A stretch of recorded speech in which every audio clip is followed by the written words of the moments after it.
Hey, Iron Man. Yeah, you. Do you drink iced coffee? Well, do you think sometimes it's too diarrhea cheap? Or sometimes it's just too hot?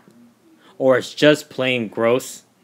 Well, our engineers have been working around the clock to create the most sophisticated coffee maker around, and it can be yours for just 200 payments of only $29.99. Scratch that! No, we will not be selling you an expensive iced coffee maker today on My Nerd View, but we will be showing you how to make one at home using your own household materials, which you already may have in place.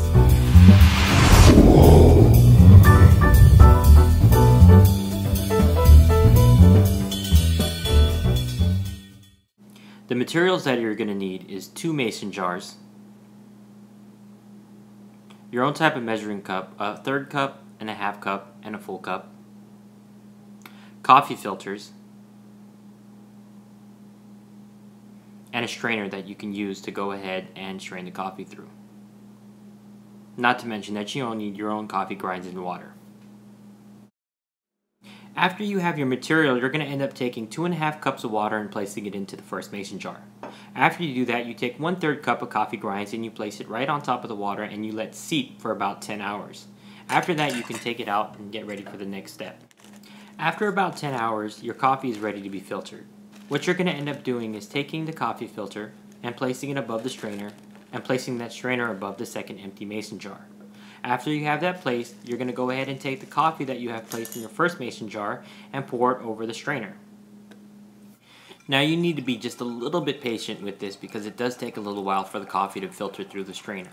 But once you have this done, your coffee is pretty much ready. All you're going to really need to do is to go ahead and pour it over ice, or go ahead and put it in the refrigerator and let it sit overnight to get cold.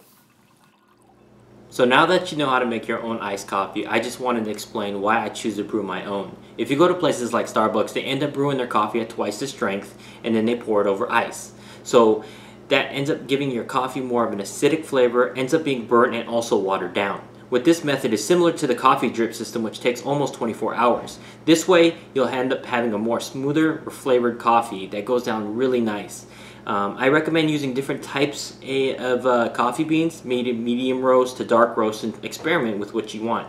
Also, the method that I gave you might not be strong enough, or it might be too strong. So you can also experiment using the different types of coffee grinds that you put in there. And last, I recommend going ahead and making sure that your coffee grinds are a little bit more coarse. Don't make it so it's completely smooth. That way it seeps in a little bit better with the coffee overnight. With that being said, I hope you enjoy your coffee. I know I will.